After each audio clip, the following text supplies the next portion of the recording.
Dani, what's up, man? How are you? I'm doing good. You know, I used to be a metalhead, but I went back on my oath. I took the black, and then I put it back. You know, it's okay, guys. By the way, I want you guys to know this is for the metalheads. It's completely okay to take off those clothes and wear other clothes. Like, it's fine. There are other. You can wear purple or pink. You know, you can listen to the same shit too. Nothing's gonna happen. You know? So, at what point in your life did you take the jazz pill instead of the metal pill? It was a real gradual thing. When I stopped dressing metal in my senior year of high school, but I was still listening to a lot of metal. I got into metal because of I was just like a child, you know. I was just like 13 or something, and Metallica came to Israel, where I'm from, and I think it was like what must have been like 98, something like that.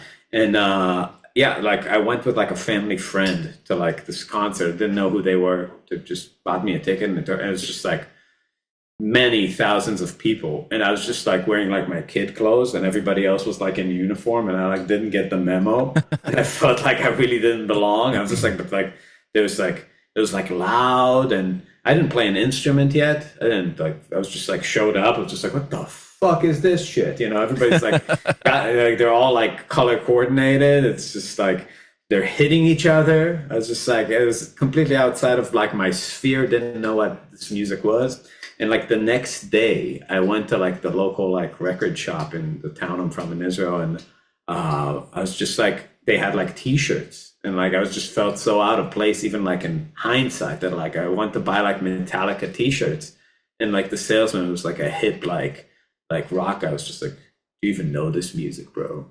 No, that's the worst, dude. And I was just like, no, it's like I'm just here for shirts, and it's just like you have to like get into the music. And like he gave me like 2 albums to buy. It was like Ride the Lightning and Rust in Peace, and I just started listening to it. Like I had like a little Sony CD player in my room, and and just from there I just started like getting into music, like, you know. And it was like my start, and like it was always like that sound of the electric guitar, like Marty Friedman, you know, was just like the first thing I checked out, you know. And it's just like from there it was just this like long convoluted road, like between like Pantera and like all the stuff from that era, and then it evolved or devolved to like Satriani and Steve Vai, and then to like Malmsteen, and then I got super into like Maximum Security, like the Tony McAlpine album. Oh, that's my favorite, bro. Yeah, I have that on vinyl. I got it signed by him and everything. Dude, the first time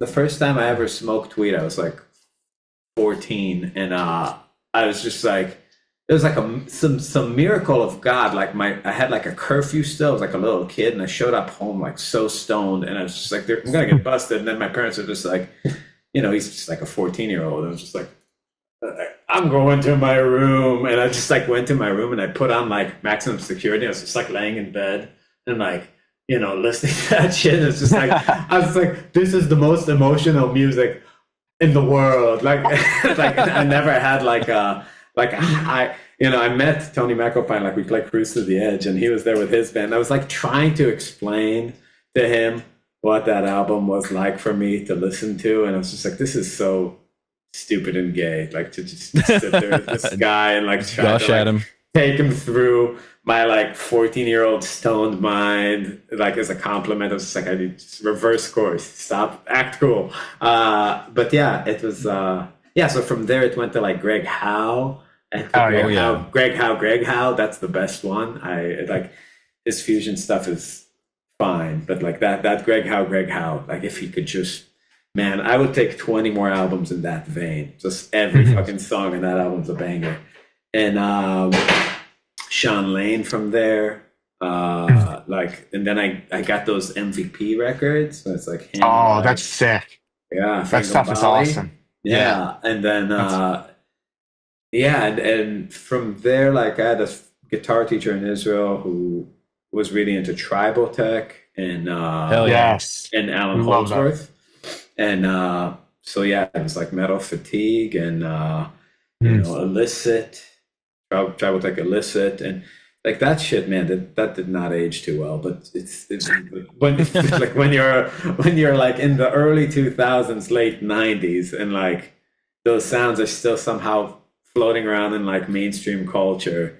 It's like, looking for trouble. Wow, it's like, it's just like those Travel Tech albums, just so corny. But and Vital Tectones, and then the Scott Henderson blues albums. So it was kind of like that thing, and from there to like Pat Metheny and Wes Montgomery and Django, and just all backwards, just completely backwards. But thank God, not forward. So I'm not into Polyphia. I'm not into. That's great. Thanks for clearing that up. Yeah, dude, I hate it. that shit. So dumb. Yeah, with you. I love it. I love it. Well, I love it. Well, Dani, you're I love that you said that. I love that you said that. I don't love it. Hell yeah. It's like, look at how quantizing is the shit. Yeah, it's like these fucking players. I don't get it. Yeah, I honestly don't get it either, man. That's not my jam. Yeah, I like all the stuff that you like. So I mean, I was at Berklee the same time. I think a couple of years after you. So what years were you there? I was there 2006 to 2008, but I had gone to Boston College before that. So I really took the shill of getting the debt that I incurred. But I finally paid it off last year. But good job. Yeah, I was there 2003, 2007. So I have I have a bunch of Berklee questions for you when we get into that. But because I can tell from your teaching, I'm wondering if you studied with the guy I think you studied with, but I'm not sure if you did. Let's find out. Okay, I'll let Drew take it, and then we'll get there eventually. Oh no, let's dive into the Berklee stuff. Okay. I mean, I was just watching a podcast that you did with Streetwise Guitar. Yeah. And you were talking about just what a racket it is. What a scam. Music school is, and you've even made independent, dedicated videos on that topic where you're kind of just ranting. Sure. But Christian went to Berklee, and I think he had a relatively good experience. But the fact that this guy's 40-something years old, 41 years old, and he just paid the debt off, I mean, I think that kind of speaks to your point. But go ahead, Christian. If you have Berklee questions, let's just dive into that topic. Well, yeah, I mean, absolutely. First of all, when I went to Berklee, I mean, I guess my first question is, when you got there, and I watched a video that you were talking about an ear training class, I guess, in one of your YouTube videos, where the guy singled you out, and he was like, well, you can't tell the difference if a pitch is going down or a melody is going down or up. And I thought that's a very insightful video that you put out, of just about how to make the connection between the guitar and your ears. But the guitar and your inner kind of like vocal tract. Yeah, exactly, man. And I think that's exactly what I try to do still to this day. So I really love your teaching style. I'll get to that in a second. But did you always have this kind of outlook toward music school, or when you got there, did you have like a rosy outlook, like, oh man, I'm at Berklee, like this is the most inspiring place in the planet? Or did you learn very quickly that it's a complete shill and you're going to be hurting for the rest of your life? Well, I always had the gift of seeing the worst in people and situations. So, I've never been rosy. I don't think. But I showed up. I still remember sending my audition tape, which they made you send it, but there were no admission standards. So like, I got this letter back that you were like accepted, and I was just like, how? Like I sent me shredding through like a kidney bean pod and like a Wolfgang Peavy guitar over a So What backing track that I made myself, like with MIDI. Sounds kind of sick to me. It was so bad. It was like, it was inspired by like that, like, MVP, like Frank Gambale, Brett Garcid, Sean Lane, like, So What version from that album. It's just like what I listened to at the time. It's just me like, just listening to it, it's like not good. Like I knew it wasn't good. I wasn't good at 17. I was just not good. Like I could hear the difference. I'd hear like whatever Frank Gambale playing. I'd just be like, what the fuck's he doing? I don't know what he's doing. And I'd hear like Malmsteen playing. I'm just like, dude, like there's a really big difference between his tone and my kidney bean rig. I didn't know what it was, but like that's what I had. And it was somehow like, I was kind of like still a child, so also taking the compliment of getting in. But like when I knew I didn't belong into the institution I thought it was. But then I showed up and I realized that I completely belonged because it was just a bunch of children who were shuffled into this thing, And honestly, do you guys know who Brian Baker is? Of course, he was there. Yeah, dude, Me and Brian incredible. were like, so my first day at Berklee, like I show up to my, like literally first day, proficiency exam. And it's like me, Brian, and this guy, Roy Karyuk, who's like, he plays with the Backstreet Boys now. He's another Israeli guy. Okay. He's like older than me, and he's like in LA. A session musician now. And it's like the three of us are just sitting in like, the Uchida building at the guitar department, just waiting for them to like do the proficiency exam. And The worst feeling. Ryan fucking like, I'm 17, he's 16. And he's just like playing the craziest shit I've ever heard in my life. Like, it's just like, is this what Berklee is? Like, it's just like the first person I meet is him. And he goes in and he's just like playing his like like monster atonal licks or whatever. Yeah, totally. He sounded the same at 16 that he does now. Like just no difference at all. Like honestly, like if anything, he's like more tame now. And he has his own style. He always had his own style. That guy's a monster, dude. Yeah. And he gets nobody even knows who he is. Well, yeah. Maybe they don't. So he was like the nobody knows who he is, but he was like the shit at Berklee for like a minute. And so that was like my first day there, and I was just like, that actually really like fucked me up because I was just like, my God, like what have I done? Where did I come? And then I went to the dorms and met like my roommates and the people like became my friends. They're like, oh, these people can't play for shit. That's back to reality. Thank God. Like it's like this fucking guy's like trying to be Bob Dylan. He already knows the 3 chords he needs. Why is he paying this money to be here? But yeah, so he got like Brian got like straight 8s. I was like in the 3s, in the 2s and 3s. But I just didn't know anything. I was like totally green, and that was kind of like my introduction to the school.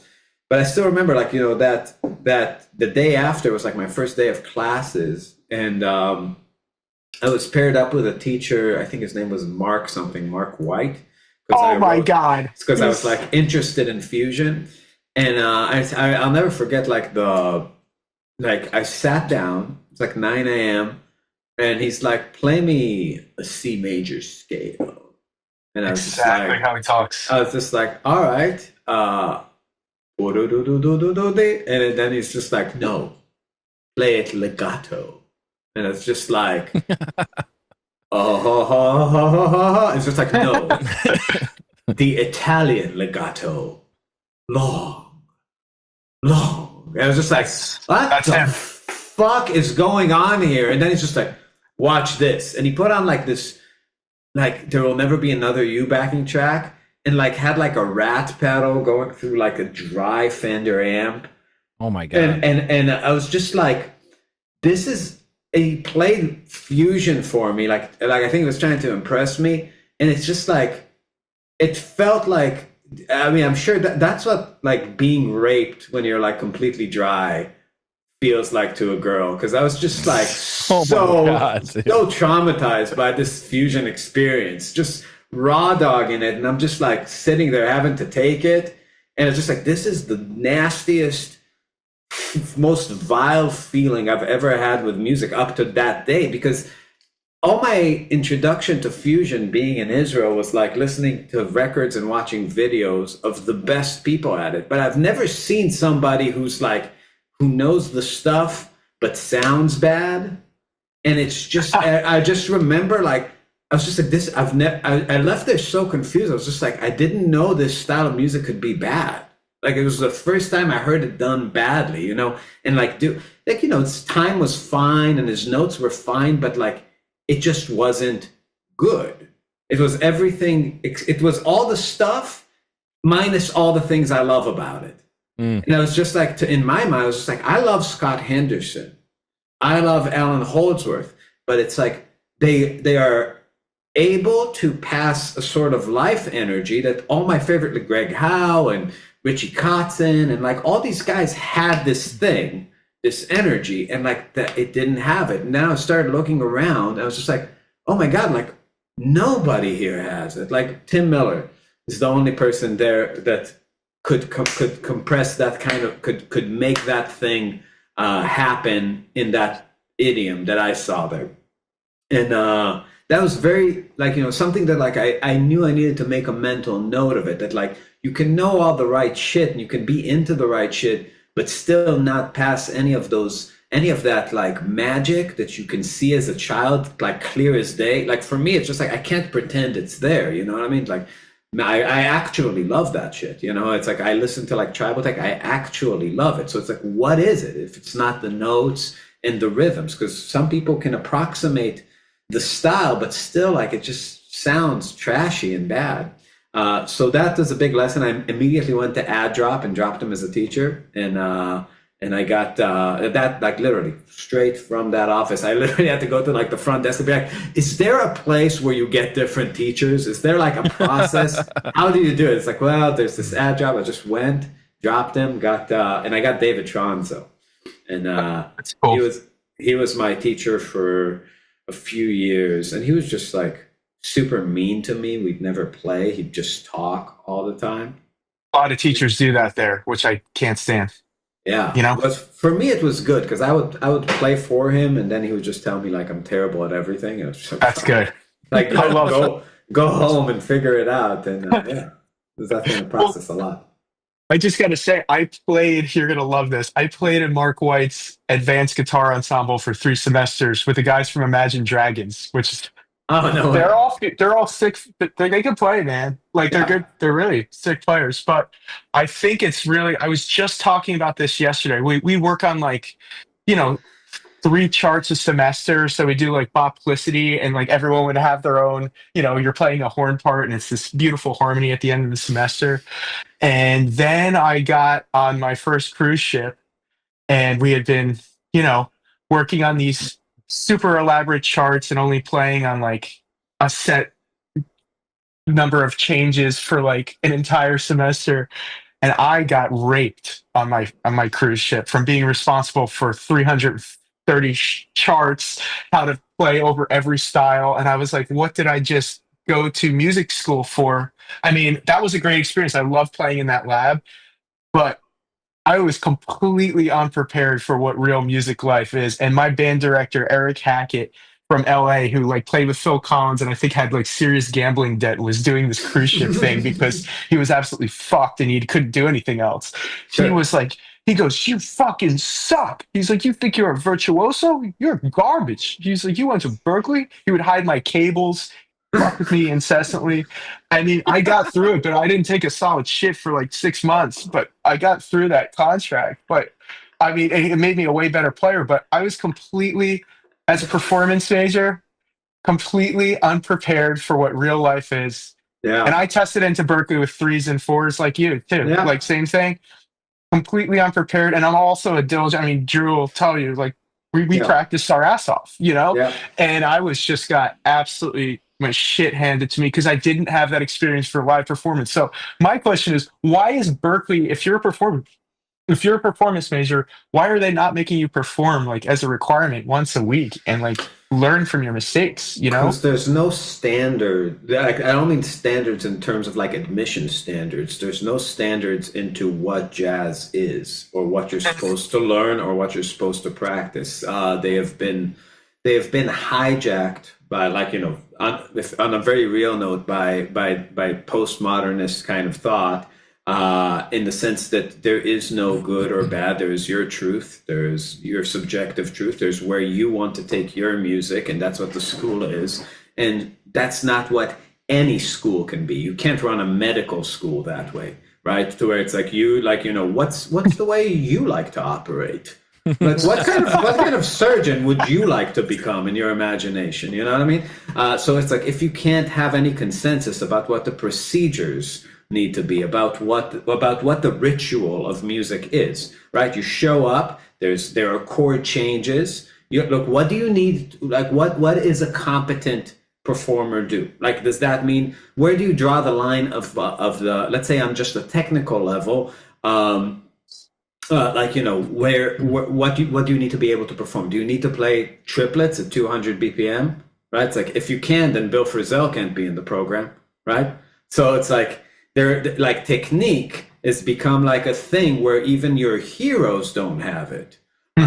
So if you're not able to say X tempo, like, first of all, what is inside?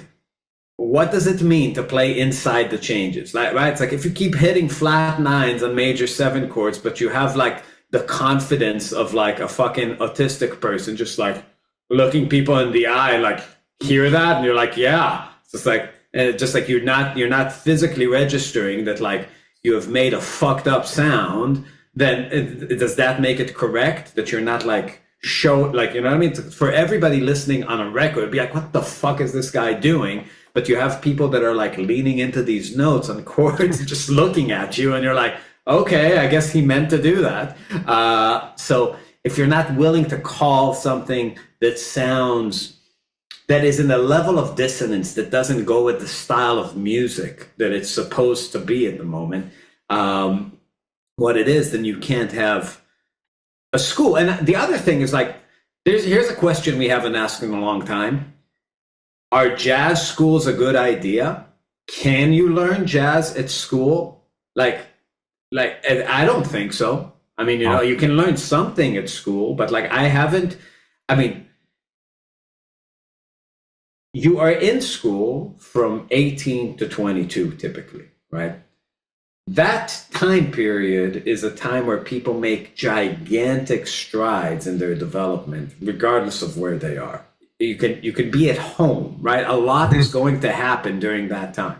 So if you went to school, you're arguing against the counterfactual, right? You can't compare yourself to yourself in a parallel universe where you just practiced at home. So you just went to school. So if you're just measuring your advancement, and then giving all of the credit to being at school, then yeah, you can make the case that school is very helpful.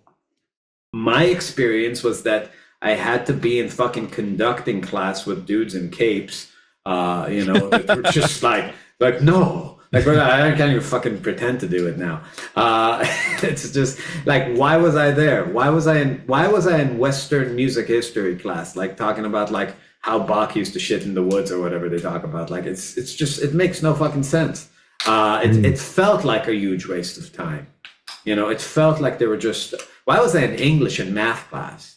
Like it's just, to be a more well-rounded human. It's like, I'm playing guitar. Like I don't need to be a well-rounded human being. It's not your job to give me that. So my thought was that it was all a big distraction from the stuff I was actually motivated to practice, right? So, and it took the 8 hours a day I had to put into it and turned it into like 4 or 5 because I had to do other shit. And I don't think it was a good idea for me in that regard.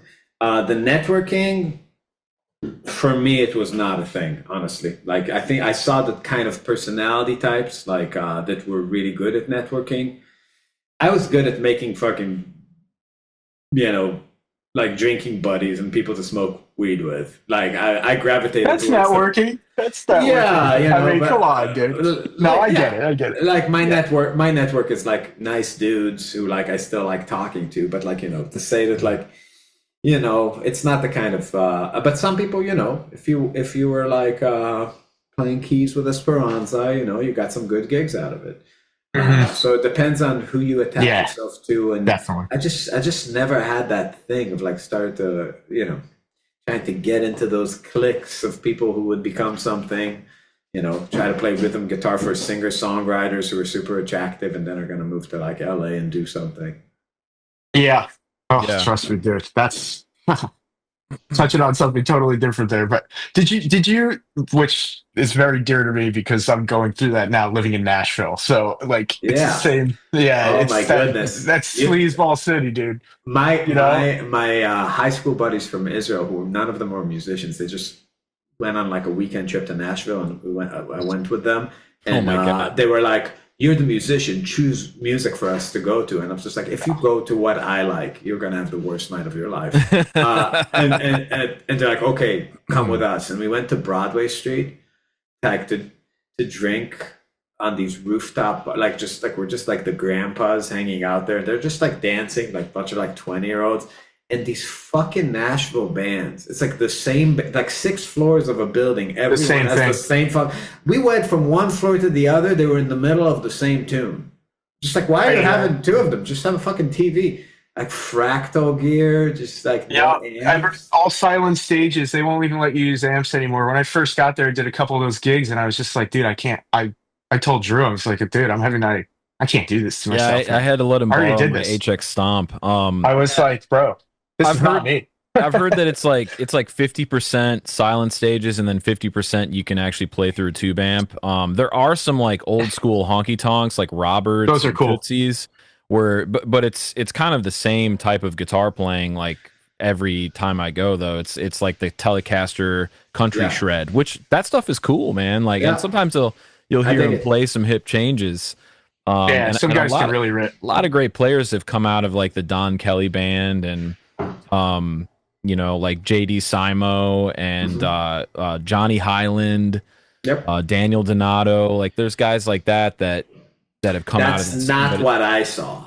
Yeah. Well, dude, that's I saw a lot of U2 cover bands basically. Yeah. And like just like, it's like it's the bachelorette party circuit. That's what I like. My feeling was like that whole strip has become like one big bachelorette party. It's like, what the fuck are we here? Yeah, well, the drama down there now is there's so many stages. Like you said, there's like multiple. You do 3 or 4 floors, and there's a band on each floor, and there's so many stages that even the tourists down there are just bled dry in tips. Like they don't even have tip money for all of these musicians and bands. That's crazy. So now I see on Facebook, I'm friends with like probably a couple dozen people that do that for a living, and it's just complaining posts about not making any tips. I went around with the tip bucket last night and got one $20 bill. We played for 4 hours, and I'm just like, well, like you're in an oversaturated market. I mean, build your house out of straw. Yeah, exactly. That's what happens, Fucking that's what happens. It's not a good career move to, like, I'm saying not for that. No, being in a cover band in the most saturated market on planet Earth, pretty much these days, is just a bad idea. Yeah, I agree with that. And also, like the bar of entry to that gig is so low that, like, not saying that everybody's great at it, but it doesn't really help you to be great at it. They're not looking for greatness. It's like you're playing for like people who, by definition, do not give a shit about music. It's a meat market. It's a meat market. You just get up there and you got to look, and that's it. So, go ahead, Christian. Sorry. Yeah. I just want to, dude, we could. It's too depressing. I don't want to talk about it. It's too depressing. But like, I want to bring up like, I studied with Richie Hart at Berklee. Oh yeah, I studied with him for a semester. I can dude, did you get a lot out of that? Because like, I feel like your teaching style, like I'm looking at your YouTube videos, and Richie Hart was the only guy who made me record the lessons on cassette, go back, learn full chord solos, learn, melody on the 2 soprano strings, the alto strings, the middle 2 strings on the guitar were your guide tone lines, and then bass notes around 5th and 6th string. I learned more from that dude. I'm still, and I think that you're presenting the information in that way as well, because he is presenting the stuff in a logical way where you can take what he's saying and then apply it, and not just sit there and be like, okay, I transcribed this. Now what do I do with it? What am I playing over? And then you're providing playing examples too. And he would literally stop the tape and be like, just study privately. Same thing that you're saying. Why would you go into debt? And this is the McDonald's School of Music. So I mean, he has a good point. I had a positive experience with him. It was mostly, I was just not prepared at the time to study jazz. That's the truth. And I was like, I got super into avant-garde when I was in there, when I was in Berklee, because I just figured it was like, I wanted to be like on top of the food chain somehow, but I didn't have the chops to be. So like I realized that it's like this loophole that like even the jazz guys, like if you just like bring an umbrella and start like opening and closing it on your guitar, they're like, interesting, the old umbrella technique. Yeah, prepared guitar. Yeah, prepared guitar. That's all I was doing when I was there, just making a bunch of noise. That was my senior recital. So I shied away from like the whole, like I studied it, but like from performance and that, I shied away from it because I had this, always had this ability to like listen to myself and be like this sucks. You know what I mean? Like not like I'm gonna kill myself. Like everything about me sucks, but like that thing I just recorded, like I could listen to it objectively. That was one. Like if I had a talent, that was the talent. I was never delusional about my own playing. I was just, and also like not self-deprecating and not self-hating. Like it was just like I would listen to it. And I was just like A, B it. I was just like, here's Wes Montgomery. I can tell the difference. It's just like I can tell the difference on the level of the rhythmic accuracy of the lines, on the notes, on the articulation. I'm just like, that sucks. That's good. And when it was getting better, I could be like, okay, I could hear it, but like the distance between like what other people were doing and what I was doing the time I was there was so great that I didn't have the courage, or it's not even the courage, because there's nothing courageous about sucking in public. You know what I mean? It's like if you're trying to sound good and you're like almost there and the only thing inhibiting you is like, your own perception, then yeah, it takes courage. But if you're just, you know what I mean? It's just like, you don't have it yet. Exactly. Show up to like, a Japanese poetry session and you can't speak any fucking Japanese. Then it's just don't go on stage. So that was my experience. I just didn't have it together. But I was studying it, and like people like Richie. I remember we were working out like, I don't know, like just the classic Wes Montgomery chord solos. Like I've grown accustomed to her face and shit like that, and some like George Benson, so like note per note transcription, or just stick. And I've always, but even with that, like, I've always had my set of grievances with studying transcription because, everybody will tell you like, oh, Wes Montgomery studied Charlie Christian, like note per note. Just like, these guys learned like 2 solos, note per note, when they first started how to play. I agree with that. It's like, yeah, when you're starting out, you need to know the shapes, you need to understand what notes go. It's like, whatever you do to put that initial stuff together, you need. But after that, like this whole transcription mentality as a way of learning, it's biting off more than anybody can chew. I agree with that. You just need to take one, like if you're worried about at a high level, like getting better, you have to sound good. You have to worry about what you sound like, and also you have to make sure that if you're into improvised music, that you're improvising, and no amount of studying note per note transcriptions are going to magically make you improvise. It's like you get better. You basically become a classical nerd without knowing you are, just under a different name and inside like a different umbrella, right? It's like you're just, and there's something like you work it up and just like, who are you going to show it to? Is this for your mom? Who's this for? You know what I mean? Now there's an outlet for it, which is horrible, which is called Instagram, and you just stupid. Put yourself fucking playing somebody else's solo note per note, and for some reason there's so many dweebs that they encourage this, but like it doesn't like add up to you playing your own way. You have to, if you want to get good, there is something that you have to interface all material with every day, which is a machine called you're playing. Yes. If you don't play the way you play over harmony and over time, and you don't confront that daily, there is nothing for anything to get attached to.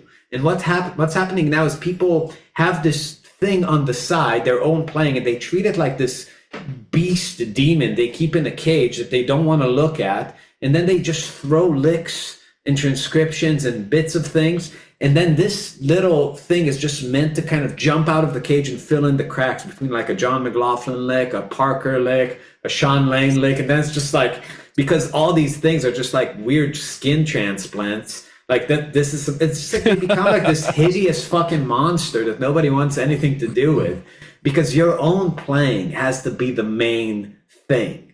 Like learning a concept from somebody, like, oh, these are some hip substitutions on this chord, or this is a nice rhythmic trick, or this is a nice way to touch the guitar, or this kind of vibrato. You have to just massage that gently into the way you see the world, because if you don't let that thing sing, then you're not working on yourself. You're working on like making like this arrangement, right? But this music isn't about arranging, it's about freedom. So how did you get from your avant-garde stage to this level of because what you just said right there, that's mastery. Like I really believe what you just said is what many people are missing. And you have this Rant style video on kids doing, and I saw it came up in my own Instagram feed like literally this morning, like a kid playing Countdown on a Strat with a HSS Strat, like looking like this, and then he's playing so fast and he sputters out, and he's got 2,000 likes, fucking 200,000 views, like that again. And then you said, like, I think in the same Rant, like you go down, you scroll, and you see the own improvisation, and it's garbage. Yeah. And I agree with you because of what you just said. You're putting your own playing in a cage. How did you, I've seen your video about how you got into the gypsy picking to like sound better in acoustic. How did you get to where you are now, which is, I think, I was telling Drew, like, this guy can really improvise. He can hear. He's hearing what he's playing. Yeah. I love it. Dude, I watch every YouTube video, and I tell my own student that I hung out with and had lunch with, and I'm like, dude, just watch these last 3 videos, study it for a year.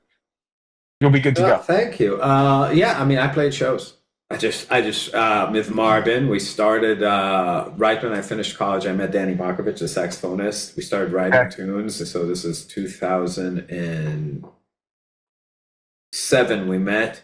2008 we moved to Chicago together, and for 2 years we were playing like 5 nights a week in Chicago till we realized this is impossible. Like, we were playing with our fusion band with our original music, and like, we're not getting anybody to come out to these shows, and this is like just like a complete dead end. So we were like, I guess you have to start touring, and we started putting it together. And then, like, for our only source of income from 2010 till 2021, we were just touring, I'd say at a minimum 200 days a year.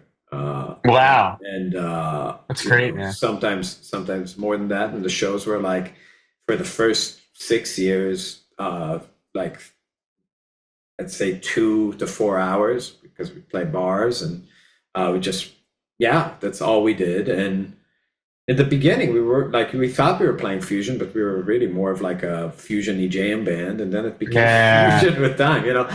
Jam band is just fusion without the CPU. It's true.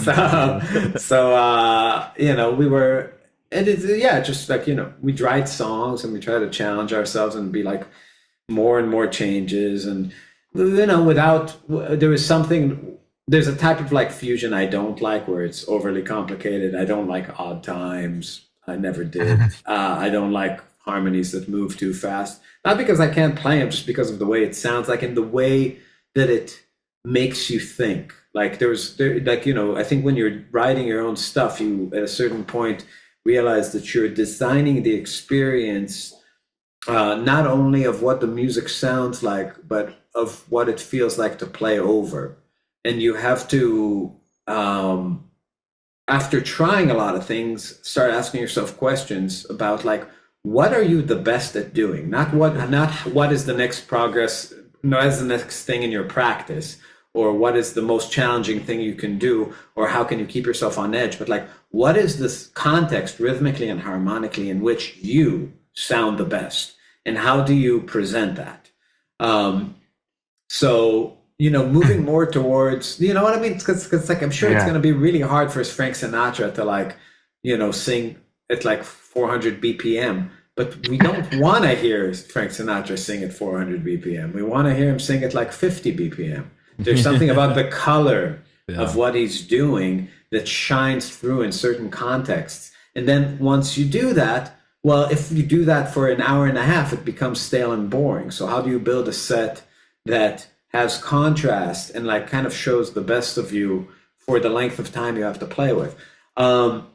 So I would say, like, just being in a process where you're responsible of designing an experience, and realize that the most important thing about being a band leader is that you are a designer of the ritual, not a player. So there's a certain ritual to jazz, and you decide exactly how improvised it is, exactly how open, how closed it is, how intense it is. So it's like, there's improvisation there, but like, what are you improvising? Like, what level of looseness are you bringing to the situation? If you don't tell your rhythm section anything, then, could be a little chaotic. If you write out your bass lines, could be too scripted, right? So it's like, you decide the level of involvement in how you direct your players. And I think reaching like a sort of homeostasis with that kind of approach is it's what really defines bands. Like, a lot of bands just try to get tighter and tighter, but what that means is like more and more composed. It's like, for me, like, I will take a looser sound over, like, with people I respect musically, because for me it's more important that even the heads of the tunes, like, even if the melodies are set, like the way that the grooves are and the way the bass lines are and the way the comping is kind of organic, and is improvised to where it can, like, even if to the average listener there's not a big difference in how we play the tunes, I know there is, and it's like, I feel there is. Like, I'm never like, we put out albums like, we have two, like, Israeli Jazz and Strong Thing, where we were getting, I'd say, a little more proggy. It's not really prog, it's still like in our style, but like, just, there were a lot of sections in the songs where we were playing unison lines, and the bass had to be kind of specific because it was like a lot of changes. And like, man, like, I remember just showing up, like, every time somebody, like, we'd call the tune and we'd start like playing it, I was just like, wow. Like, in my mind, I was just like, let's fucking get through. Like, it's just like getting through it. Like, yeah. It's like a job. Like, I don't want to. I don't want to play that line. Not free. It's just like, like, what's the point? It's like, can we? Like, I just wanted to tell the audience, can we just pretend I just did it perfectly, like yesterday? Like, why do I have to do it again? It's just, for me, like, playing music, like, that shit's fucking boring. I agree with that. It's just like, I don't, especially if it's like a fast technical thing, like, who gives a shit? Like, it's just like, it's like, I only care about it if it's like reaching for something and grabbing it. If it's like something where we're just playing a unison, I'm just like, just fucking play the recording. I don't know. Like, I already did it. I proved it to myself already. Like, what's going to happen if I do it in front of you? And I get it. There's a power to it, but I'm just not into it as a person. It's just boring to me. But, but having kind of like, it's even like, give me a fucking rock beat and like a E minor open solo. I'm like, fuck yeah, game on. Let's see what's gonna happen. Fucking go. Things can happen, and even though it's like, you could say, it either goes here or there or there. It's like, yeah, but let's see what happens, So it's just about, I think, recognizing what's exciting to you.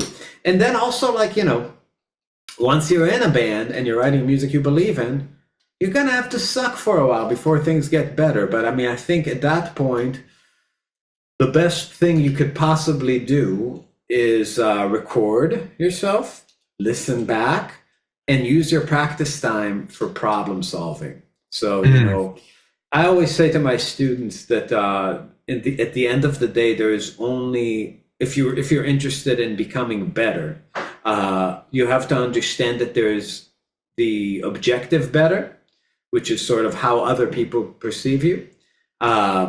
because if you ask let's say 100 people what the problem with a solo is, I think that most of them that know something are going to point to the same problems. And then there's the subjective better, which is what you think, and you should move towards the subjective better, because the things that are bothering you about your own playing, if you can confront them, then you will have the feeling of not plateauing, which will make you address all the issues quicker, rather than working on something that somebody else is noticing about your playing. And you will be frustrated with your playing because you will not have that feeling of advancing. So you need to spend time listening to yourself and analyzing, not in some sort of like total way. Like if you want to do this correctly, don't multi-track yourself. Don't take 1,000 takes. Turn on voice memo on your phone. Throw in the first fucking shit you see on YouTube and play the way you play and record that. That's what you want to deal with, right? Your knee-jerk reaction. Listen back to what comes out of you naturally, what you actually are imagining in your mind, and how you're connecting to the instrument. Analyze that and ask yourself just one question: what's the biggest problem? One problem. You get to have one problem, right? And when you fix that problem, you will see that it won't disappear. It will just become a little smaller and jump to the back of the line. So it typically works like this. If you can fix your notes, if your notes are fucked up, your notes are going to be the most obviously fucked up thing. If you can't hit right notes on changes, they will, even if they're not the issue, they will look like the issue. So get your notes together. When you shrink your notes, your rhythms are going to pop up to the front of the line. When you fix your rhythm, either like your rhythmic placement or your rhythm choices, then your sound is going to pop up to the front of the line. When you fix your sound, the notes are going to pop up again. It's just like, that it's a dance between those things. And your sound could be your touch, your vibrato, your actual tone, your gain structure, the amount of compression you're using, how snappy your notes are for the style, how round your notes are, where your pick. It could be 1,000 things, but you have to confront it and be in sort of dialogue with yourself, because like players, we're living two lives. You have like this one life that's the pragmatic dude. Like you have gigs, you have students, you have to prepare for things in the world. The problem is that we're so shitty at time management that person could take up 100% of your time. If you don't have to do much. It's like, because you have actual problems, actual things to do. So that could be your entire practice life. But you also have another dude who's been the student of the instrument since you were like 14. And that guy will perish if you don't feed him once a day. He'll just get smaller and smaller until it fucking disappears. But thankfully you can resurrect him at any time. But but people just ignore that side of them, like that thing of just like, where are you with harmony? How are your drop two voicings, right? How are your diminished inversions? How are your drop threes? How are your harmonic major scales? How's your augmented scale? How's your whole tone scale? How's your diminished scale? You know what I mean? How are your triads? How are your triad pairs? How are your rhythms? How are your 16th notes at 100? It's like all these things, like you're at different stages, and it's just like, that's the lifelong thing. And it doesn't take much. Like feed that journey, like for 5 minutes a day, just make it daily, right? Just like commit to that person too. If you're just like, on the road from like with your advancement from like your prep for your private students and your journey cover band, you're not changing. You're just going to stay the same.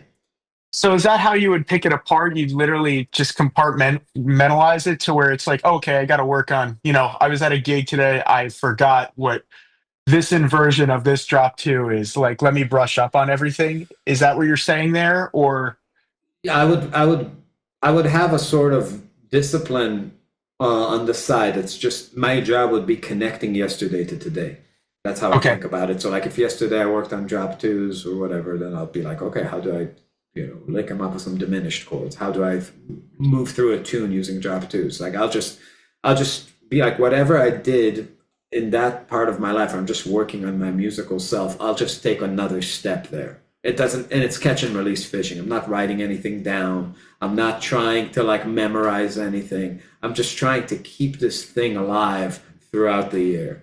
Just like keep that person fed. Keep that on your mind before you go to bed. Just be able to keep it in your mind, like the way you get into a fucking like chess on your phone. You start imagining like moves when you close your eyes. Make that space be occupied by wherever you're at with like whatever it is you're working on. It could be like Indian solfege, could be rhythm, could be tone, right? It could be like the way you're bending, like you're using a Clapton vibrato, the thumb off the neck, like, you know, whatever thing you're working out, it needs to be on your mind. And then the other thing, the more pragmatic thing for me, it'll just be like, man, every time in that tune, when that G7 comes, I'm playing the wrong shit on it. That really should be altered. I keep leaning into whatever, Mixolydian flat 2, flat 6. Make a mental notes and like make simulations of a situation where you, whenever a situation comes and you make the wrong choice, make yourself make the right one in a practice thing enough times to where, you know, you're creating some sort of shift in your choice making live. Wow. So is that's basically how you approach playing? Like you got from avant-garde to really having a command of playing changes. You played live, you figured out the mistakes you were making, and then like I think playing changes and understanding harmony is still hard for the average person. Like what would your advice be if you really want to get better at playing changes? Oh, easy. Most of my students that are having trouble with this, the thing they do wrong is that they don't try. They don't play songs with changes. They just practice through them. They're like in this realm of like harmonic minor, fucking turn the metronome on, make it from point A to point B, however you can. Get to a place where somebody can talk shit about you. Get to a place where you are not a fucking like slug, like just just like a piece of nothing playing nothing. Play a fucking pentatonic scale, but don't stop. Don't lose the form. If you can't keep a form, you can't play jazz. If you can't make it from point A to point B doing something that somebody can talk about, then you're not advanced enough to be a student. Get to a place where you can make it from point A to point B without stopping ever, right? Play like shit. Play one note on the chord. Play roots on the chords, right? Play all of me. Play roots on C, roots on E, roots on A, like a fucking like a scat lady. At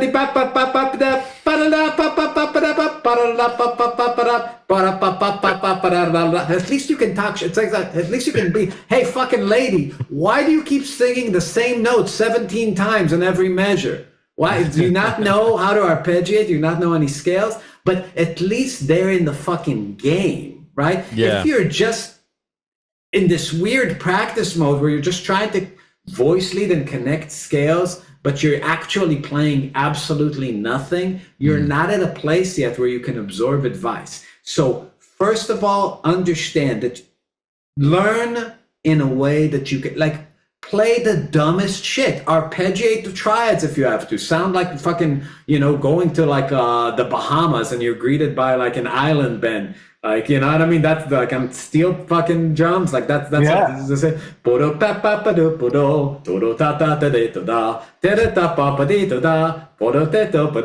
Like just play dumb shit, but make it through the changes. Yeah. Because once you can do that, once you can play the form without losing where you are like a fucking child, then you could actually start adding to it. But that's a separate skill than playing well, but it precedes it. Yeah, Okay. that's really good, man. That's really helpful. There's so much good advice that you're giving us here. So yeah, I think people are gonna have a lot to walk away with from what you just said. Christian, did you have another question? You're gonna have all the metal community like start playing in retirement communities. No, man. I think why I wanted to have you on was I just want to bring some other more guitar, oriented folks into the show, and I mean, this is the stuff that I love, man. So it's a real joy to talk about this stuff Aw. with somebody that's in the trenches and playing live. And you're about to go on tour next week, Sure. which we can talk about. But Christian, did you have any other kind of technical guitar questions? Yeah, I mean, I have 10 million of them, but I really think Go for it. I want to just say, like, I think, again, I'm just going to come back to this. If you're not watching this dude's YouTube videos, you gotta watch the instruction, because it is not. And I think you even made a rant video on this saying, like, like, just sarcastically saying, like, I'm not some dude in like a Kangol hat, or like saying mystical shit that you can't understand, which is so fucking true, man. I saw some guy on YouTube talking about trying to simplify Charlie Parker into quadratonics. Oh my bullshit. God. Dude, it's that's not fucking top of my- terrible. Dude. It's terrible. Dude, what is he fucking talking about? You can't even understand what he's saying. He doesn't even provide examples. It's like ridiculous, horrific instruction. And this guy's instruction, like, I am going to probably subscribe to your Patreon, because to get into the weeds, what you're giving away for free is like, I'm sure many people can't understand unless you have some, they might have a harder time understanding unless if they're not an intermediate level guitar player. Some of the stuff you're talking about might be a bit of a reach, Sure. but what you're giving away for free for someone like me, that's like, Drew and I are fusion players, dude. I've been like going back and like, hey, yeah, dude, this is righteous, man. First like, of all, yeah, thank you. It's when we started, basically, like, the reason we started doing content, like me and Nick, is we started having families, and we just couldn't be on the road anymore. And okay, good thing we question. did. I mean, it's like I can go a little bit, but like not like I used to. I realized that a lot of my heroes were terrible fathers. It's really, yeah. That's a tough one, man. When you talk to them, they don't think so. But then, like, you have like a baby, and you're like, wait a second, this thing really likes me. So we had to pivot career-wise, and I'm glad I did. It's been, first of all, I mean, lucrative. Like, that's like it's been working, so that's nice. But I think many people now, as you guys know, are trying to go into like this content, online world, podcasting, whatever. Right. And one piece of advice that I would give people heading this direction, the online thing, is that don't make shit that you would never fucking watch. Amen. Just like if you scroll guitar content and you watch some fucking dude with a ponytail talk, and you just like just find yourself just like scrolling forward 5 minutes, ask yourself, what is it about those 5 minutes you scroll through that made you like have to, like, you have to assume things about your audience. Now, for me, it's easy because I teach privately on Zoom, because of I've always had like 5 or 6 weekly like Zoom lessons or Skype lessons at the time. When I was on the road, I always kept like a small number of students, but since the Patreon just kind of been just full, like, and like hell yeah, that's waiting awesome, list. dude. It's just, so I do like 40 Congrats. hours. Thank you. I never wanted to do as much as I'm doing, but I'm doing like 40 students a week now.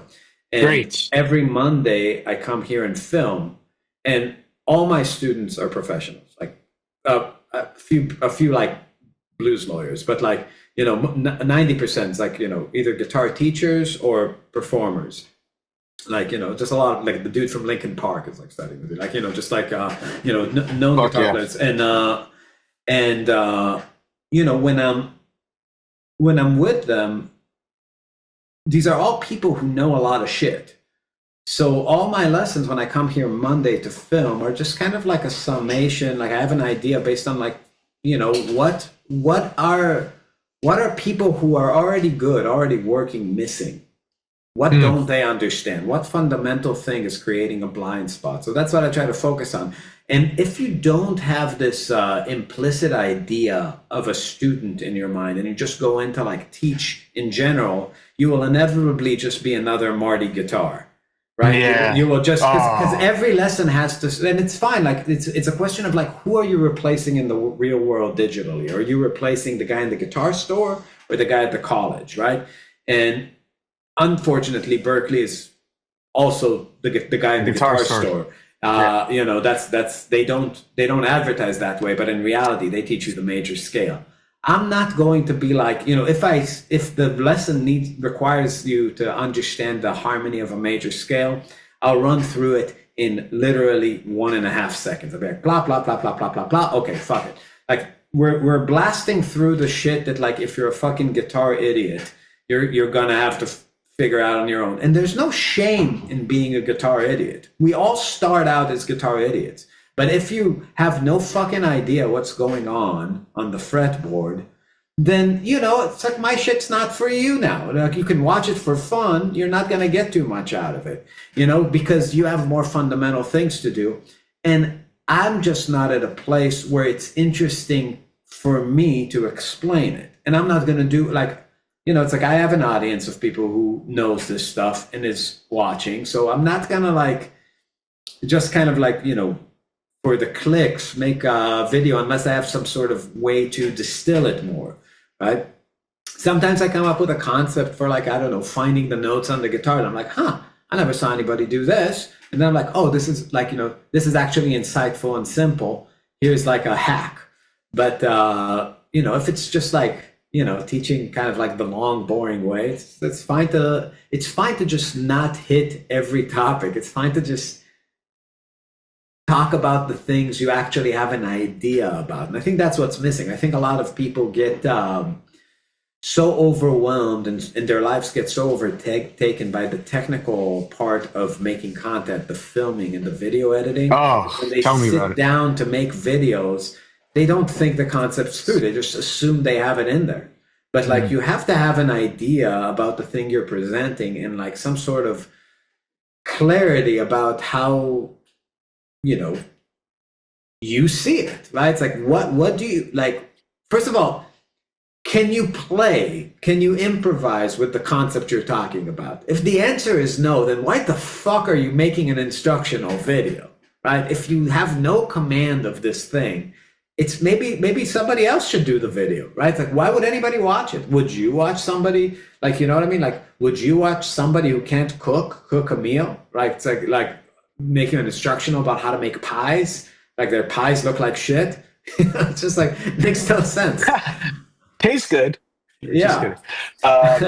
How did you get into what was the breaking point, like the Malcolm Gladwell tipping point that got you into doing this rant style stuff? Like, what was it, the Berklee all the things you are jam where they're playing flat nines over major chords, or was it like, I mean, well, okay. What was it? It's, first of all, it's very recent. It's like 2 months. Yeah, I know. It's crazy. So yeah, so what happened was we made a few reaction videos because Nick found the Funky Friday videos, and we just made some reaction style videos. And then I started going through the guitar department, Berklee guitar department stuff, and making reaction videos to those. Oh damn! And then they blocked me. They blocked me. So I can't see any more of them. But yeah, the Amanda Monaco, I think, is one of the teachers there. Like, that's the Macy's Day. The Macy's Day Parade. Yeah, so I made a reaction to that. That went kind of wild.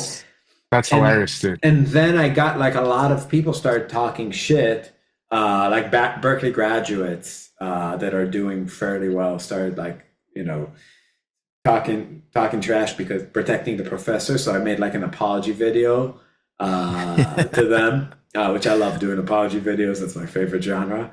And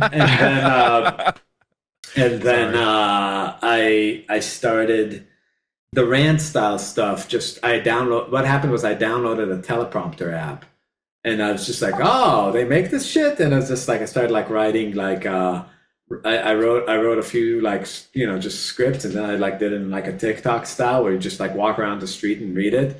And then after I made like 5 of them, I started when I had like, it ended like just whatever. It was just like a rant, ended with namaste. I love that. Then I was what I did next was I It's so dumb. I would sit there with my notepad, like when my kid won't go to fucking sleep.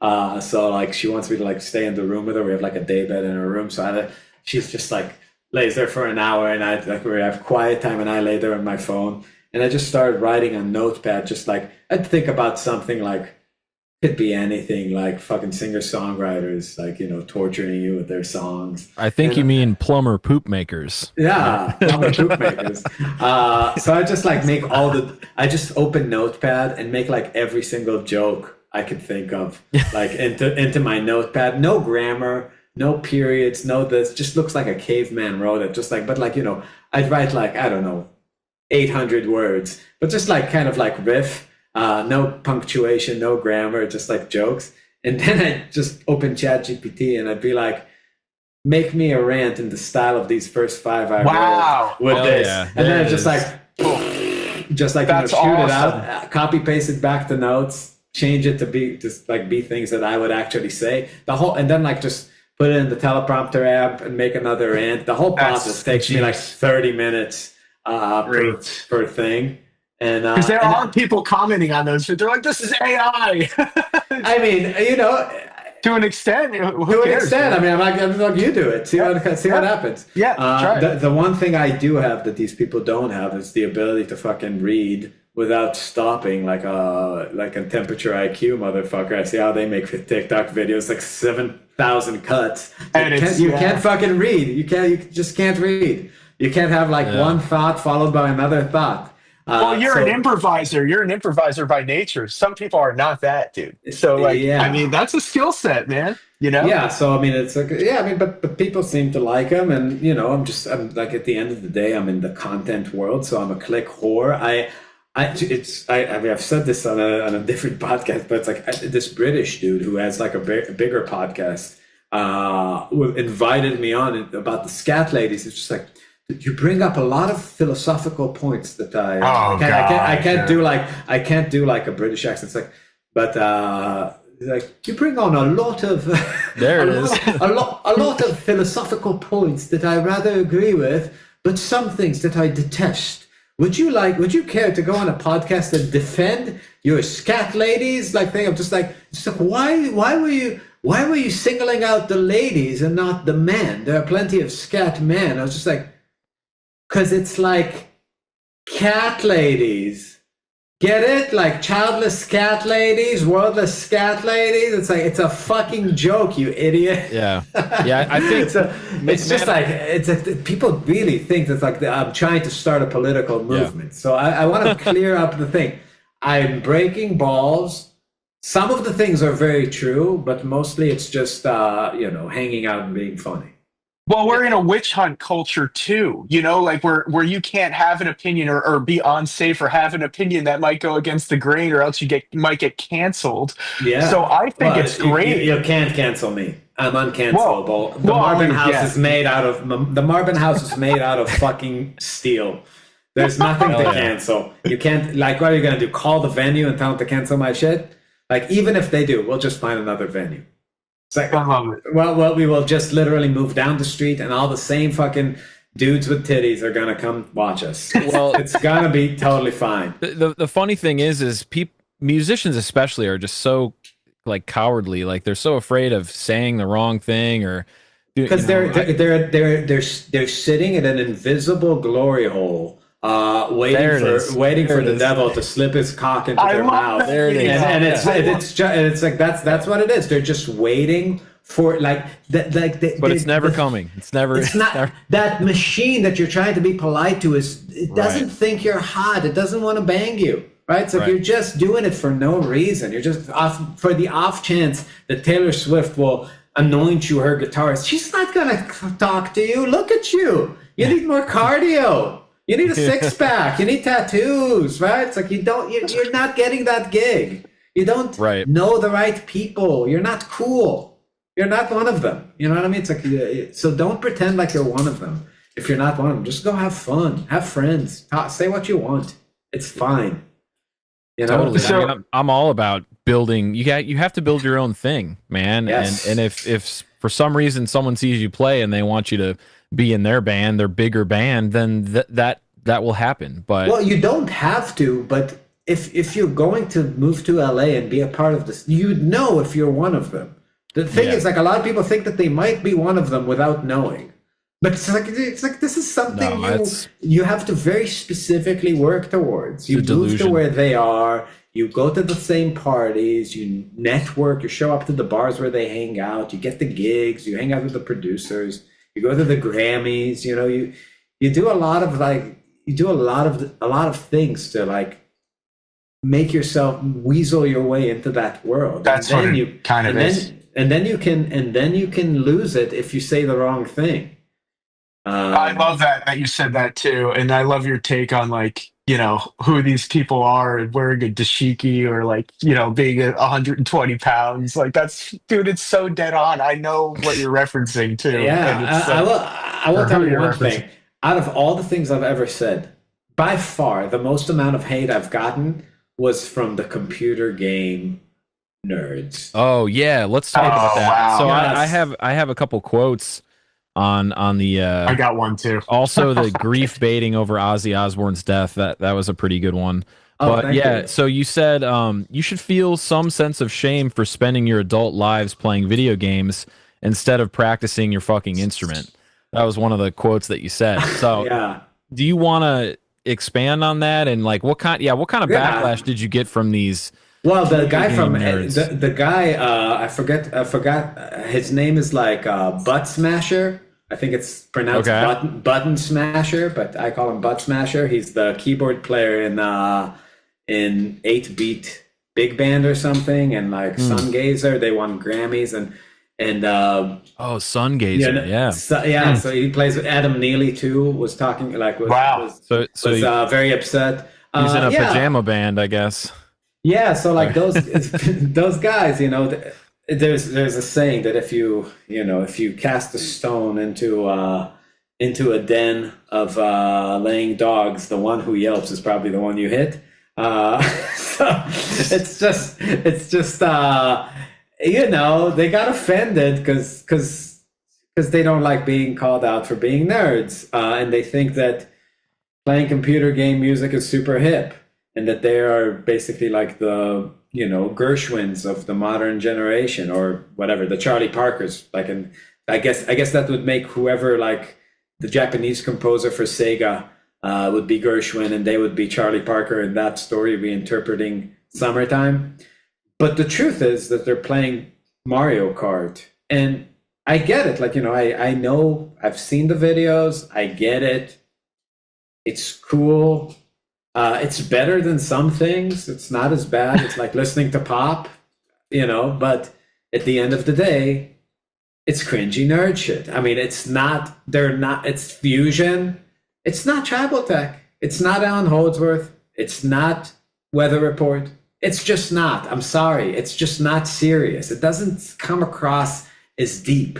It comes across as like nerdy and shitty, and the biggest problem is the source material that it's referencing. It's just not great songs. I know it sounds like big band. I know. I get it. I hear it. I'm saying in spite of all of it, it's not serious music. It's just...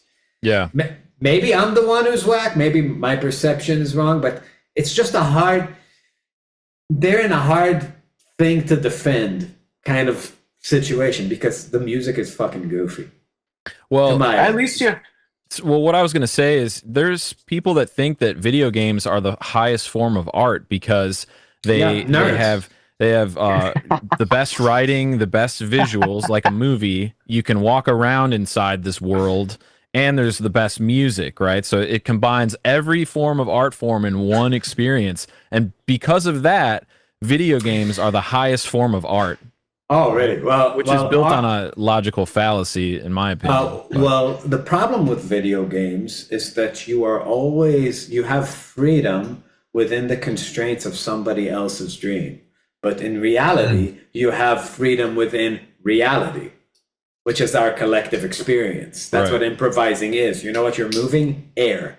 You know what I mean? When you're improvising in the real world. Now, that's more about playing video games themselves rather than, like, you know, spending your time playing video games like a child, as opposed to actually working out the intricacies and complexities of music, which, you're like, man, it's awesome. You're participating in a very old kind of ceremony. Like everybody's practiced music in the same kind of way, phone away, you and your instrument, checking out the combinations of sounds, what you can do with rhythm, how you can voice lead, how you can do, like Bach did the same thing, and lots of other dudes, it's just like everywhere in the world, people have checked out approximately the same kind of, the same kind of procedure, the same kind of rituals, the same way of spending the day. To sit there in front of your PlayStation and think you're having some sort of deep experience. Sure, it's a high budget production to bring that to your home, right? It's like a lot of people are participating in this thing, but if you're talking about like the quality of experience that an individual is having, it doesn't have to do with the energy other people pour into making it. It has to do with the energy you're pouring into studying it, right? It's like you get more from giving more, not from enjoying a better product. Practicing is never about consuming. It's about deepening your knowledge and your understanding and your skill. What's the skill you're building is for nothing. It's just for more gaming. Right. Interesting. Yeah. That's cool. Yep. Now, another quote, this one is geared towards the baby finger community, is you said, music was never about giving people what they want. It was always about making people want what you give them. And so I guess my question is, can you elaborate on the harmonic decline of popular music and the use of CAPOs and what guitar players and singers might be missing by not learning some new chords and progressions? Yeah, I mean, I'm actually not anti-capo, believe it or not. What? I mean, all the examples that people give for capos are valid. Like Billy Strings should use a capo. Tommy Emmanuel should use a capo. Paco de Lucia should use a capo. The problem is the people pointing at those people are not Tommy Emmanuel, Paco de Lucia, or Billy Strings. You know what I mean? They just sound like absolute shit beginners who know 3 chords and will do all these guys can play in any key. They're using it for color. Yeah. It's like it's just like it's a machine that can do a few things, and the way that it's used is kind of like putting in the absolute minimal possible effort to operate the machine. And there's, I don't know, like I'm not even saying like study Stockhausen or on the guitar, or like or whatever, like Scriabin or Liszt, you don't have to like come up with some weird crazy harmonic devices. Can you play Billy Joel songs? Do you know how to make it through some secondary dominance and like an occasional like sub 5? Do you know what these words I'm saying are? Right? It's like, can you play Beatles tunes in a few keys? Can you take whatever, Here Comes the Sun, and play it in a few positions? Right? It's like, what is your level of versatility with harmony? And to think that that's not important will pigeonhole you into like this kind of harmonic desert that's only existed for the last few decades, which is just very sad. It's making we just have enough of your song. We have made enough of that song that you're writing as a society. Like we get it. Like F, A minor, G, C. Like it's like then take that and move that around. It's just it's happened enough times. The topics you're dealing with happened enough times, and I think singer-songwriters, especially they're not even the bad ones. A lot of them are kind of gifted singers. They just they're all like in the kid swimming pool. They're treading shallow waters, and there's just nothing left there to find. And they feel because like they had this very unique experience that nobody's had before, a breakup, then it's like, then they have a song in their heart that everybody needs to hear. But like, even if you're not aware of this song, we've been hearing it for the last like 50 years at this point. Yeah. So I mean, A little redundant. It's very like it's just like you have to like even like a guy who's not a harmonic powerhouse like Leonard Cohen has like infinite depth, like not even talking about lyrically, but melodically and harmonically compared to these songs. It's just like study something, study great singer-songwriters, study Chris Christopherson, like study like the ongoing like alliteration inside the rhymes, the rhyme schemes, and like how when you're using like like long sentences, like I was bumming down the Broadway sidewalks with a wino, and, those songs, like I don't know, like even like Bobby McGee, like I was busted flat in Baton Rouge and headed for the trains, feeling neatly faded as my jeans. Like just like long form sentences and the kind of melodies linear melodies it makes you write, like this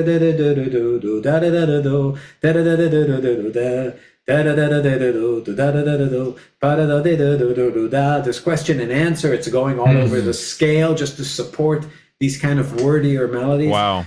Yeah. But like the kind of shit you're writing, like long tones, strumming, like she's a desert and I'm the sky. Just like fuck, just a kid.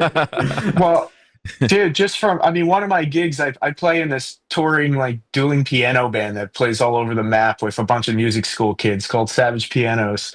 And what you just said is unbelievably like true, because I don't know, based on what vocalist comes in, if it's a girl or a guy, I don't know what key we're playing many of these more complicated. Like I think everyone should study a bunch of Billy Joel tunes. Like, dude, he's writing standards. Like, it's hard. Like, you got to know what the hell's going on and how to make it through those changes, especially if you're going to take a solo on it. Like, that's not something that you could just whip out without failing or trying and failing. Yeah, but, like, no scales. Yeah, and you got to be able to move stuff all over the place and be able to react.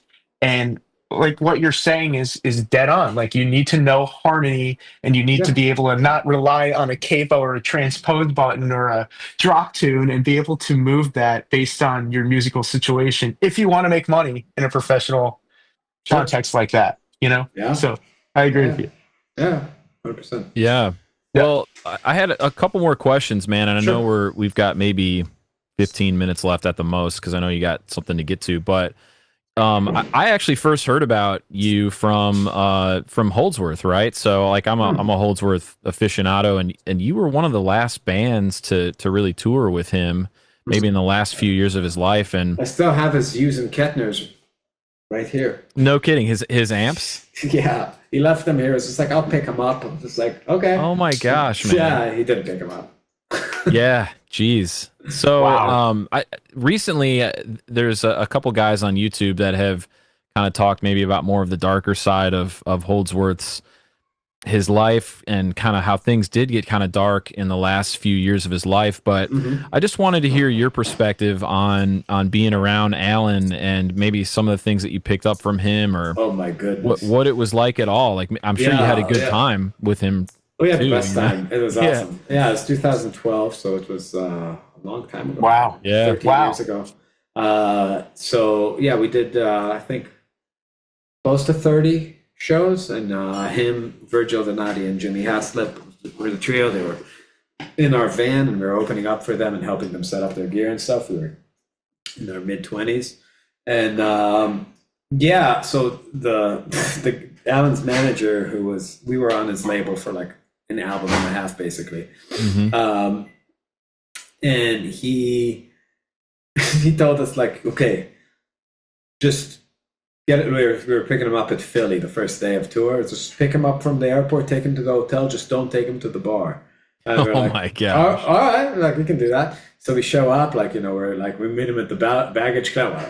Allan Holdsworth, like just like Allan. It's just like super nice to us. We're carrying his like whatever, like all of his rig. It's like all those magic stomps, like in the big like travel cases, and he has like his 2 Carvin guitars or Kiesel's on his shoulders. And it's just like, shall we go to the ball? And we're like, yes. And That was the one thing you were told not to do. yeah, immediately. So we show up at the bar, like we're like 100 feet from like our hotel, like it's called like Comfort Inn or something, and just like a bar right there. And we go there. He starts like tequila, round of tequila. We're like, Oh, boy. my gosh. yeah. And Yes, like, Alan. boom. Yes. Yes, Alan. Oh, it's a Write and down. and it's like, whew, and it's just like tequila, right? Sure. Oh. And what time of And day then- is this, Danny? This is like 7 or something, like early evening, and Okay. and then it's just like we don't have a show that night. It's a show the next day in Sellersville, Pennsylvania, and it's just like tequila, or like third, or like then we're like we're mid-20s, but we're like, all right, let's chill for a little bit and talk. And it's just like tequila. It's just like pointing people at the bar, like because we were Oh, tapping out. man. It's just like tequila shot, tequila shot. And we're like, oh shit. So this goes on for like, I don't even know, like for a while. And he's just like standing there like a little wobbly. And like, I don't know, like 9-10 shots in. And like this is like, I don't know, 13 minutes of being there. Like not in a long time. And our bassist is like having a beer, just like looking at him. And then Alan turns to him and stuff like, I'm not gay. And our bassist is like, what did you say, Allan Holdsworth? Like, oh, sorry. And it's like, all right, this is interesting. And then he starts like and things like he's like happy for a while talking, and then after a while he drinks a few more shots, and then he's just like, please don't make me drive. Don't make me drive. And we're like, this is getting a little weird. And then it's just like things got like he got a little emotional about something, and then like next thing we know, we're sort of carrying him, like two of us like carrying him to his hotel room, and we put him to bed. And that was the first date. And Oh my gosh. and it was like we were kind of processing that in our hotel room. It's like, this is gonna be interesting. And yeah, like that, like he was funny. He told great stories all the time. He did not want to talk about music, like his thing or music. Yeah. He called everything cheese. Wow. Like he crazy. said, it's just cheese. It's just a bunch of cheese. Yeah, I've heard that And before. yeah, and but we had like, we opened for like all the fusion guys, for Krantz and for Scott Henderson, See. and for like I don't know, like everybody. So sick, dude. And he was one of the only dudes that would just sit there like backstage and like actually watch us play. Wow, no you know, shit. So it was like, that was always kind of like a thing. And for me, I was really grateful that I don't have a lot of Alan in my playing, because it's like it would be so weird. And I knew how much he despised Alan. Like he really hated the whole clone generation of him. He hated Yeah. that idea. And it was good. And he talked about things like that. So the drinking was completely out of control all the time. Just like first, like beginning of the day, but like the mornings were like till like the early afternoon were good. He was trying to sort of be good before the show, but some days were real bad with the drinking before the shows. One show was particularly horrible for him. That stinks, dude. Yeah, but it was like just at this place where it was completely suicidal. Oh, and jeez. and complete disease. Like I heard I remember one time we were playing in Pennsylvania, by Pittsburgh, and he just woke us up at like 6 a.m. It's just like, you guys have to like go get me to a liquor store. Like nothing's open. It's just like his eyes are like completely yellow, and we're just like, shit. So it's like, man needs to drink. And it's like, even like in those kind of things, like when Jeez. you're that far gone with the booze, it's not like you can just stop. You have to, Right. You have to wean yourself off, which he was not his way to doing. So yeah, we had to like go into town and scan it for booze. But yeah, I mean, we had crazy shit happen that tour though. We had a drummer that just loved crime, just loved breaking the law all the time. And we were like our drummer, and we were playing a show in Buffalo, New York at a place called the Trough, and the day after that we had to go to Toronto. Oh yeah, that's that leg. Yeah, to play that U Music. It's like their big music store. It has an auditorium in it, and I told my drummer, it's like, listen, like you cannot have any weed in the van when we cross the border. So we go to like through Niagara to the last gas station stop where they have a McDonald's there. This fucking idiot like goes behind the McDonald's and smokes all of his weed. Just like he has a lot of weed, and he just like rolled like this blunt that was like thick. And he's just like sitting there like smoking this gigantic blunt for like 40 minutes because like the thought of throwing away weed was like he couldn't handle it.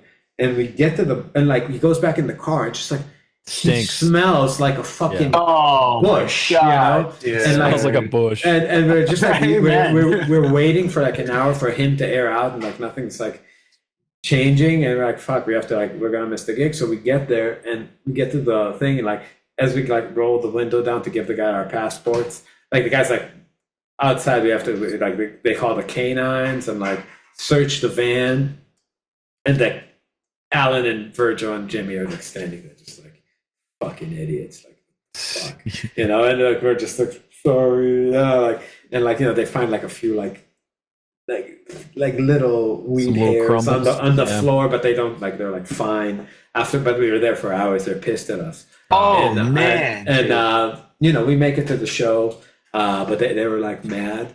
And then the day after that we had to drive back to the States, and like 30 minutes into the drive we get a call from the music store, and Jimmy Haslett gets a call, and it's just like, they're saying one of you stole from the store, and we're like, no.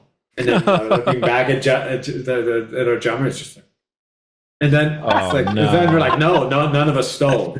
And then the guy's like, well, they just sent me a video of I'm not gonna say his name, the drummer stealing, and it's just like, why did he steal? And it's just like glow in the dark orange bass strings. Like, what the fuck did you steal glow in the? It's like the most inconspicuous. You don't even play fucking bass. And just like, it's a video of him like just snagging, and he's just like, God. Wasn't me. Just like, what do you mean? It's your hoodie. You're wearing it right now. I'm seeing a video of you taking it. Just like, wasn't me. No. Just like, and that's why I learned about Deny Till You Die. It's actually very effective. But anyways, after all that, you know, Deny Till You Die. after all that, like we managed to calm them down, and we like, you know, still had like another 10 days together, and got back in their good graces. So it was a lot of shenanigans. We were fucking crazy too back then. So it was a good match.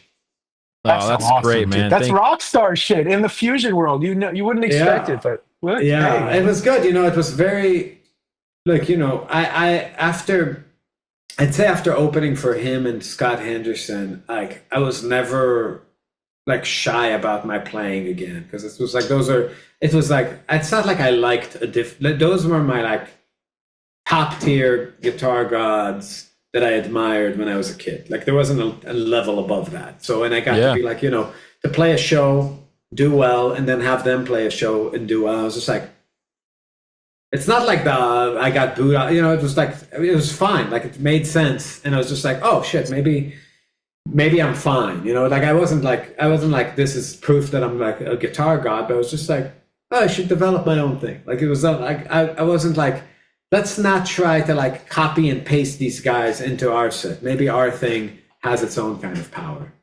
Yeah. That's super great, sick, man. That's so awesome, bro.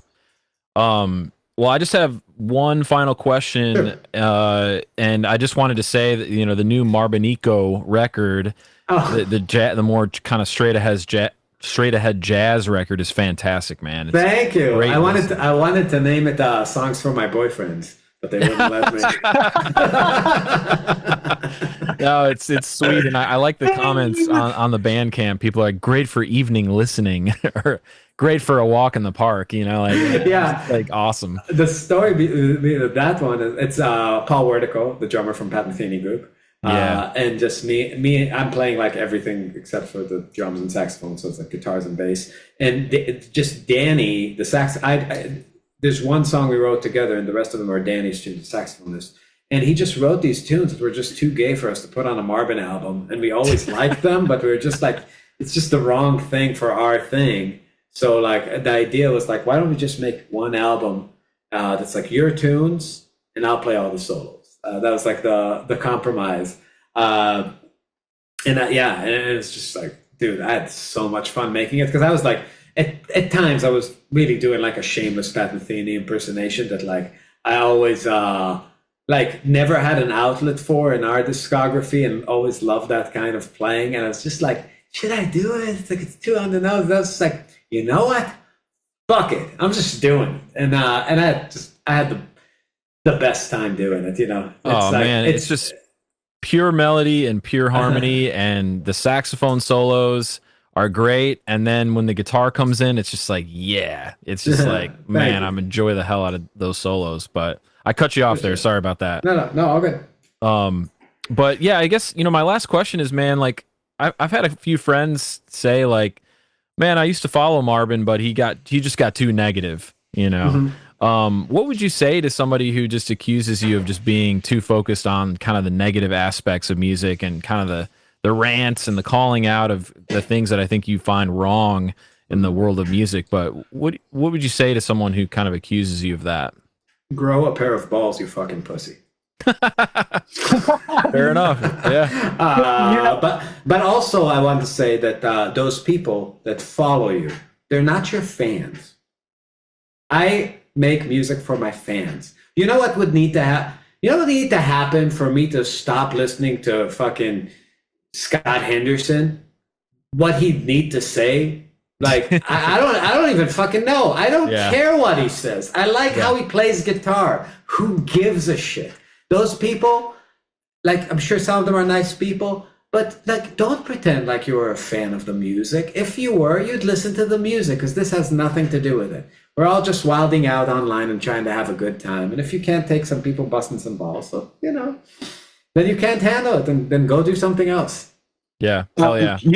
It's funny that you say that, because like I have a group chat of all guitar players, and like when you're dropping certain videos, I'll get like a DM, and he's like, my one friend who was also a guest on the podcast, Ray Suey, who plays in 6 Feet Under and plays jazz. He's a nasty jazz player too. Ray is stoked about this episode, by the way. Yeah, he's stoked. He's like, my man. We always say my man, like to each other. And he's like, dude, we've had the opinion, a lot of the opinions that you have, and a lot of the takes that you've had, we've just been too afraid to say publicly, because of like exactly what I'm going to straight up admit that. Like, I think a lot of what you're saying is dead on, but I've been like, oh man, I don't want to offend anyone and get fucking, not get a gig. Not get a gig. And he was just like, he sends me this video. Like, this fucking guy's going hard in the paint. And it was that Fuse video where he's playing in the Berklee Guitar Lab. And it's like, dude, and I was a product manager at Eventide for 5 years. Yeah. So I worked on pedals, dude. And I did like all those demos. And it's like him turning on and off an overdrive pedal, just fucking shredding. And some guy, just moral dude or guy just trying to like call you out. It's like he literally goes, you're reaching. Fuse plays with all these good guys, and you can make fun of the social media team for picking a dumb title for the clip, but you can't learn something. If you can't learn something from being in the room with a player like Fuse, no matter what the class, that's on you. And your response is, which, dude, I still laugh about this to this day, and I said this to everyone, they're promoting a pedal effect class by turning an overdrive pedal on and off, and his pussy stinks. JK, never smelled it. That's mic drop. Like, dude, I think that's like, dude, if the video game nerds ever come at you and chop your hands off, go into comedy, bro. Like, it's just too good. It's fucking thank you. Yeah, I appreciate it. I do believe that his pussy does stink. Just savagery. Thank you. I mean, I will tell you this, like, being online, a superpower is not caring what people think about Hell you. Yeah. It's a superpower. I really don't care. You know what I mean? Like people's opinion of me does not matter to me. I just don't care. And like in a deep place, you know, like really deep inside. And it's weird to be in the arts and have that kind of perspective. But the truth is, like, you know, when I put out like whatever, an album or a solo or a melody, you know, I care. I listen to it a lot of times before I put something out. I'm just like, is this good? You know what I mean? And if it's good, then that's like, it's out of the factory. It's out of that, like, you know, it's been tested against like what I believe good is. And it's out in the world and it has my stamp of approval. Now, I have a different standard for like a studio album, a live album, and a piece of content. I'm not going to spend, you know, 2 months crafting like, you know, a piece of content. That's ridiculous. You know, that's more disposable. We're shelving the digital space with digital plastic. But, you know, that's it. Okay, he signed off. He's done. I'm done, man. Done. No, I'm done still with that here. Shit. My freaking, you ran out of battery. I sure did. I sure did, brother. I'm popping a new one now. That's it. He's offended. He's offended by this. Finally, I got his ass. Well, I'm actually crying right now. He went behind imaging edge webcams. Black screen to have a good cry. I thought you were gonna, Dani. I thought you were gonna apologize for everything you said. And I do apologize. I'm really sad that you didn't. So, yeah. No, I'm gonna be back here in just a second, and I can clip just this portion out. No, I want this to stay. Okay, well, dude, I'll keep it in then. Heck yeah. I think this is authentic. I think a big part of like the editing is the new. I started those rants after I saw two things. There was, first of all, Sore Hands. His channel is. I was just like, this is interesting take that the internet was ready for some negativity, and then the Giacomo Torres scandal. I was just like, dude, people are ready for some bad vibes. It's just because I've been, it's like I got that on tap. Dude, that was crazy. That was craziness, man. I loved everything about it. I loved it. I just loved it. I loved. It's like it's also like the way he looks. It's like it's the kind of guy that you want to fail. I don't know what about him. It's just like. Well, he looks like a big douche nozzle. I mean, he really does. He was getting, dude. Yeah, he was like, it's the kind of guy it's easy to be resentful of, like just squeaky clean, the backwards hat. It's just it's like so satisfying. I don't know why. It's like this evil part of all of us, just to see this guy, just to build him up, just to tear him down. It's wonderful. What a cathartic experience for all of us. Piano, just writing everybody just like digitally lynched. Yeah, that was a crazy saga. I watched way too many Giacomo videos, but yeah, he was just feigning this perfect way of playing guitar and presenting himself in such a perfect way. It's just they're all doing it, but he's the scapegoat. We had to get rid of one. We had to have a symbolic sacrifice. As a society to just like, you know, blow off a little bit of that steam, because it's like something we've all been feeling, and somebody had to like get his head chopped for it. But I mean, I don't know. This is like, I was just like, why are we stopping? There's all these Japanese guys. Let's get some like whatever like Ichiban Kuta or whatever like their name is. You know, like they're like let's get these Japanese guys, these Chinese guys, take them out. Let's start knocking some people out. I see this guy like doing breakdance guitar. It's like that shit's fake too. They're all doing the same shit. Yeah, that's tough. Like let's just do a purge. You know what I mean? A genocide. We need a good edit, like quantized genocide. Just get rid of all these creators. People need to stop faking it for real. And man, that's what I like about you, dude. You know, you are who you are. You make great guitar videos. You play great. You're fun to listen to. I'm sad you're not playing in Nashville on this tour.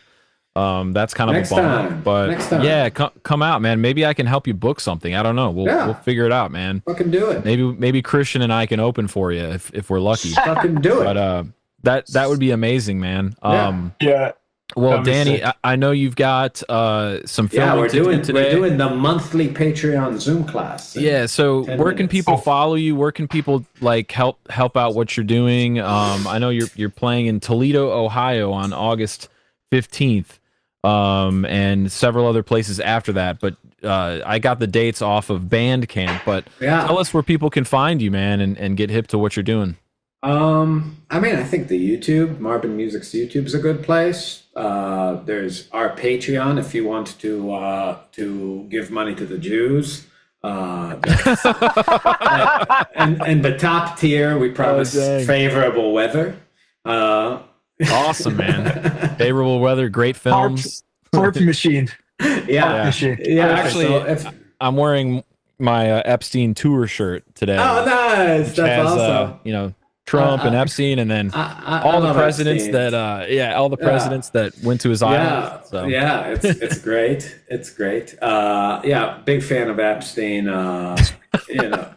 It's yeah. So if you want to, so yeah, there's the Patreon. There's Marbin official Instagram, which is our first one got canceled. We were like up to 50,000, and they erased it because Dang. for our memes for some hate speeching.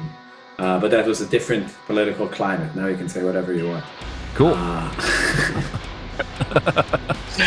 Man. Yeah, Love it. but yeah, you can follow us there. But or you could just listen to this podcast and not follow us. Heck That's yeah. okay too. You don't have to. We're doing fine. We're doing fine without you. Don't bother. Dude, I can't thank you enough for taking 2 hours out of your day and hanging Of course, on it's shred fun. sessions. It means the world to me. I've followed your Oh. playing for a while, so it's just great to talk too. to you and ask you Awesome. questions, man. So I certainly you, won't be a guys. stranger moving forward. Yeah, dude. Feel and, free anytime. Hit us up. Heck yeah, bro. See you next semester. See you next semester. Bye, guys. Danny, thanks again, man. Namaste. Take care. Of course. Bye.